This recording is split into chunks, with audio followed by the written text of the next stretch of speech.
Hi, guys. Welcome to Names and Numbers. In this episode, we'll be discussing our projections for Rookie of the Year and Defensive Rookie of the Year for the 2020-2021 NFL season. I'm Tom. I'm Aaron. I'm Skyler. I am David. And David is actually going to start us off with his projection for Offensive Rookie of the Year. All right, so I have a second round running back. I picked to be Offensive Rookie of the Year. I have DeAndre Swift, who was just recently picked by the Detroit Lions being Offensive Rookie of the Year. Running back from Georgia. I think he's going to be the number one guy in Detroit. I think he'll be the bell cow, so to speak. I think he'll be utilized in the passing game and the running game. I think he's going to make life a lot easier for Matt Stafford. He's going to put up some big numbers. Nice. Interesting take. You think it was a reach, Aaron? You think it was a reach? Can happen. Nah, I mean he was on my list, but I had to take him out when I got to mine. But we'll get to that. Skyler, let's hear what you got. All right. So for my Offensive Rookie of the Year, I was going to go with the most obvious pick, which is probably Joe Burrow on Cincinnati Bengals, since he was the number one overall pick. But as you guys can tell from my mock draft, screw that. So I went with Justin Herbert, the guy with the cannon. I love it. What teams you play for? The Chargers. All right, good. Washington Redskins. Oh, yeah. Sorry. Should All right. No, I could see that. He's got Keenan Allen's and Williams. He's got some good receivers. Yeah. I feel like he's probably going to come off the bench. I think maybe Tyrod might play. Yeah. I was going to say the only thing in my mind that would stop, but I would be like, okay, then maybe not Rookie of the Year, is that he's over instead of Joe Burrow. Joe Burrow doesn't really have to fight for a first starting position. Like, he's going to show up in Cincinnati and he's going to be the number one guy, Andy Dalton, whatever. Yeah, because they just released Andy Dalton today. Yeah, I was going to say, they just got rid of him. So yeah. Justin Herbert's going to go there and he's going to have to fight. I mean, he's got Tyrod, that's kind of the dude there right now.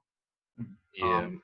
So it could all change. You never know what's going to happen this season. Yeah, you never know. I like it. That's true. Tyrod was starting for the Baker for 2.5 games, and then Baker took over and he won Offensive Rookie of the Year too, didn't he? Yeah. Yeah. So could happen. I mean, knowing Tyrod Taylor's history, he ain't going to be there for long. Facts. Yeah. Good thought. All right, let me educate you fools. Okay. So, I had a couple in my mind. I think realistically there's only 5 choices here. The 4 running backs and Burrow, since Tua and Herbert I don't think are probably going to start the whole season. So I was kind of looking at Swift like Dave, but I was like, he's got to carry the load with Kerryon Johnson. I was looking at Clyde Edwards-Helaire, who's with the Chiefs, which is a great spot for him, but they got like 4 running backs on the roster, and they like to kind of change them in and out there. I was thinking, Joe Burrow, obviously he's not sharing snaps with anybody, so I was thinking, he probably has the best choice, and if it's tied, they're going to pick the quarterback for this award with most awards. So I was trying to think, and then I looked down at this sweatshirt right here, and I was like, wow, Ohio State. So I'm just going to go with the obvious choice here. It's going to be J.K. Dobbins out of the Ohio State, in case you didn't know. Ravens are a strong running team. They run it most of the time. And then with Jackson being the runner as well, you might think that would take some carries away, but they've already said that they're going to try and pull those carries back for Jackson this year. And Ingram's been in and out of the lineup the last year with some injuries. So I think J.K. Dobbins is going to get most of the workload there, and it's still going to be a power running team. So I would say J.K. Dobbins is going to win that. Good pick. Yeah, that's an interesting take. I do agree with you. If the Ravens are smart, they're going to limit Lamar Jackson's running. But if he's anything like what he was last season, he's not going to have a long career. But yeah, no, I totally get your take on the Rookie of the Year, but I went a different route. It might surprise y'all, it might not. I have for Rookie of the Year, I have CeeDee Lamb, the wide receiver for the Cowboys. I think this might be like almost like a Juju Smith-Schuster situation, like when he was a rookie. So CeeDee Lamb's coming in to kind of like, somewhat of a strong receiving core. You obviously have Amari Cooper. So I feel like Amari Cooper is going to attract all of the attention from the cornerbacks. And I feel like CeeDee Lamb's is going to feed off that. I feel like Dak's going to find him. So I feel like he's going to see a lot of volume. And in a division where the Cowboys are in, sorry, Dave and Skyler, but the secondary for the Giants isn't the best. And then the Eagles weren't that good last season either. And then the Redskins, they're okay. But so in a division like that where you're playing most of the games during, against that division, I feel like he's going to see a lot of targets. So that's kind of like how I feel. I feel like he's going to see a lot of volume. Like, yes, they're probably going to run the ball with Zeke. But I think there's going to be more pressure on Dak to throw it because they franchise tagged him. So I think he's going to try to prove himself more for a better contract. So that's what I think. Yeah, that's a surprising pick, but a good pick. I like it, Tom. Yeah. We use them in the slot a lot too down there, and CeeDee's good at breaking those tackles and those under crossing routes. So yeah, good pick. Thank you. Yeah, I think McCarthy's definitely going to utilize him like a lot. Like him and Jerry Jones were so pumped when they got him; they thought it was an absolute steal. So they're going to utilize it for sure. Oh, you had a. He says, "Shut up, Dave." Yeah, he's like Dave. Yo, let's start the defensive rookie of the year projections. Well, I think Chuck just came on and picked Chase Young, defensive end from the Ohio State University, and now, unfortunately, the Washington Redskins. So, yeah, I think he's going to tear it up in the league. He's going to come right in and make some noise. He's just such a beast physically, and he has a great football IQ. He knows how to shed blockers. He's going to get in the backfield. He's going to get a lot of strip sacks on Danny Dimes. Unfortunately, I can see it happening. Danny Jones has to face him twice next year, and that guy cannot secure the ball yet. So I think he's going to get some big numbers, and he will be defensive rookie of the year. Yeah, that's you really can't argue with that. I feel like for the defensive rookie of the year, it's going to be like it's going to be a really tough decision because there's so many for this draft class. There's so many good defensive prospects, but I feel like Chase Young has a good chance of winning. Is that who you're picking, Tom? Is that what you're saying? No, you'll find out. Stay tuned. That's who I picked. Yeah. Oh. Indulge us, Skyler. What else you got to say? Yep. So I went with Chase Young too. I just think that he was an absolute beast in college, and he was tearing up the college quarterbacks and college offenses, and I don't think anything's going to change. I think he's going to get to the NFL, and he's going to do the same thing. Where did he play, though, Skyler? Wasn't it like the Sooners or something? What? I'm just kidding you. He played at the Ohio State. All right, I was just making sure. Now, I just have to throw it out there, Skyler. I know you're not the best with technology, but just tell me how you copied Dave. I just don't understand. Hey, look. I got my little notepad here. Whoa. And right there. You're just showing the world your secret formulas. We don't want to see it.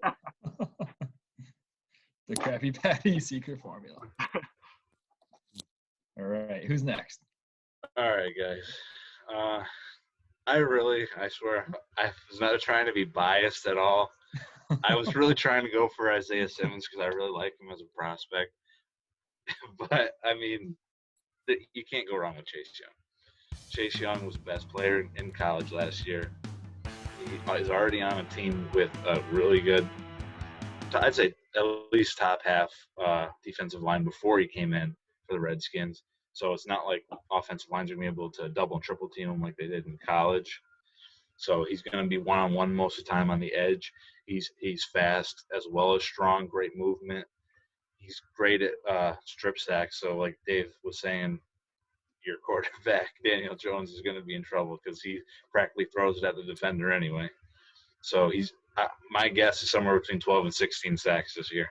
that's a lot, but Ohio State defensive ends have shown to do that with the Bosa brothers coming in 16 and 19, and both of them won Defensive Rookie of the Year as well. So I think it's just going to continue with Chase Young. Yeah, to your point, Aaron and Skyler, I know like the comparisons coming out of the draft with like a current pro or someone who's played in the league can be pretty crazy sometimes. But a lot of the experts were comparing this guy to Michael Strahan. And that's like who I think of. Like this guy could easily, like, you know, if he stays healthy, he stays in a good defensive system, he could be putting up numbers like Michael Strahan. Like he's an animal. So We don't have that gap, though. Yeah, it's true. What do you say, Tom? I said you don't have that gap, though. Yes. Iconic gap. You're right. Let me also say, though, the Redskins have been looking up between last year and then having a good draft this year. Mm-hmm. Yeah, one thing that they can kind of see the correlation on is, you know, drafting a couple of Ohio State players last year and drafting one this year. I mean, if you look at the Saints, they were like 7-9, 7-9, 6-10. All of a sudden, they start drafting a bunch of Ohio State players. They start getting good. I'm just saying. Correlation. Well, That's true. I have to say, I too picked a defensive player from the Ohio State, but it is not Chase Young. I have Mr. Jeff Okudah from the Lions. Wow. Now I'm just going to break this down really quickly for you guys. So the Lions, their division, they have the Bears, Packers, and Vikings. Now Jeff Okudah, I think he's around 6'1". He's more of like a lengthy cornerback. Like Aaron said in the previous videos, didn't have a flag thrown on him at all in his college career, or last season, I should probably say. But for the Bears, the notable wide receivers is Allen Robinson. And he hasn't really been healthy this past season. And there's an unstable QB position going on. I know Nick Foles just got there, but history shows Nick Foles isn't good of a quarterback. He's only good in Philly. So I feel like he can match up nicely to Allen Robinson based off the height and reach, as well as that quarterback play is very key. So I feel like he's going to be locked down on the Bears. The Packers, they have Devontae Adams. He's a really good wide receiver. I feel like Jeff Okudah would probably have a little a challenge with him. It'd be a really good matchup, though. It's something that I would like to see. They have around the same height. With Vikings, Stephon Diggs gone. You got Adam Thielen. I feel like Adam Thielen's not going to put up the numbers when he doesn't have Stephon Diggs next to him. So the quarterback play, Captain Kirk, has been a little bit iffy throughout the season. But I feel like Jeff Okudah could shut down Thielen, and I feel like he's just going to feast off that division. The only team in that division probably give him a little trouble is the Packers. But ultimately, I think that he's obviously the best corner in the draft, and I feel like he's just going to wreak havoc, as well as the other teams in the NFL. I think he's going to really excel. Good picks, guys. Good picks. So those are offensive Rookie of the Years and defensive Rookie of the Years. For our viewers, if you want to comment your speculations, please do, and we can grade y'all. So thanks for watching, guys. Bye. Thank you.